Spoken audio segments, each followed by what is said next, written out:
Hey guys, this video we're going to take a look at this bearing packer by ZooYL. They were nice enough to send me this for free so I can make a video showing it to you. I want to show you how this guy works, but first, what is packing a bearing? It means adding grease to it. If you got a bearing, it needs grease. No grease means heat. Heat means bearing failure. So we need it to be lubricated so there's no friction and so that it has a nice long life and doesn't leave us stranded on the side of the road or whatever the bearing is doing.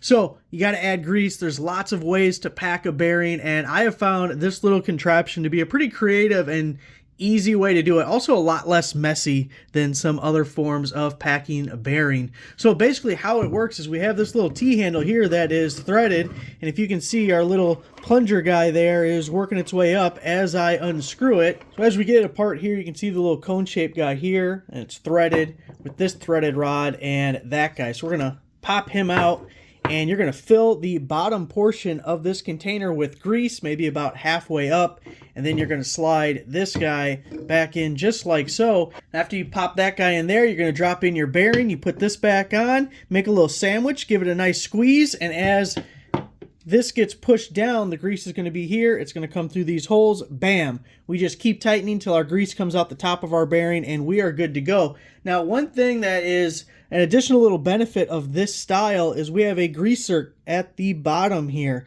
So your very first time filling it, again, I would pop this guy out and I would just manually have like a tub of grease or something and fill it in like that. But as you get using it, you're going to get grease everywhere. Yeah, it has a little scraper for the sidewalls, but you're going to have grease coming up all through here. So to keep it nice and clean and you don't have to get full of grease every time you use it, after you fill it up the first time, I would just pump it up with this little greaser to make sure we still have grease for our next bearing.